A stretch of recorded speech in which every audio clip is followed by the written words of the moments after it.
আসসালামু আলাইকুম, কেমন আছেন সবাই? আলহামদুলিল্লাহ আমি ভালো আছি। এখন আমি লাল শাক ভাজি করব। ওখানে দিয়ে দিয়েছি একটু জিরা, দিয়ে দিলাম রসুন কুচি। রসুনটা লাল লাল ভাজা হয়ে গেছে, দিয়ে দিলাম পেঁয়াজ কুচি, দিয়ে দিলাম কাঁচা মরিচ। এখানে 2টা শুকনো মরিচ ভেঙে দিছি, লবণ দিয়ে দিলাম। মরিচ পেঁয়াজ ভাজা হয়ে গেছে, শাক দিয়ে দিলাম। শাকটা আমি ভালো করে মিশিয়ে নিছি পেঁয়াজ মরিচের সাথে। শাকটা ভাজা হয়ে গেছে, এখন নামিয়ে নেব। ওখানে ভাতটা বলক চলে আসছে। কড়াইতে তেল দিয়ে দিয়েছি, তেলটা গরম হয়ে গেছে। এখানে আমি দিয়ে দেবো বেগুন। বেগুন ভেজে নেব।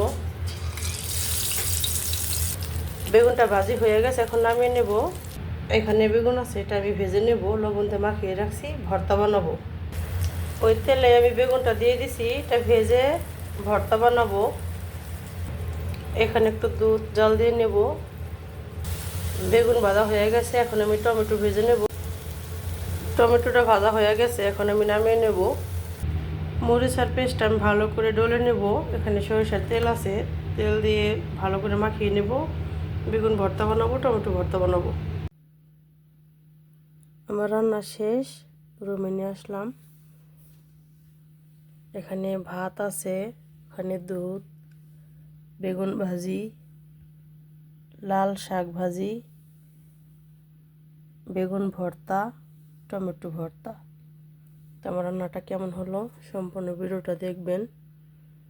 ভালো থাকবেন সবাই। সবাইকে বিদায় জানিয়ে আজকের মতো ভিডিও এখানে শেষ করছি। আল্লাহ হাফেজ।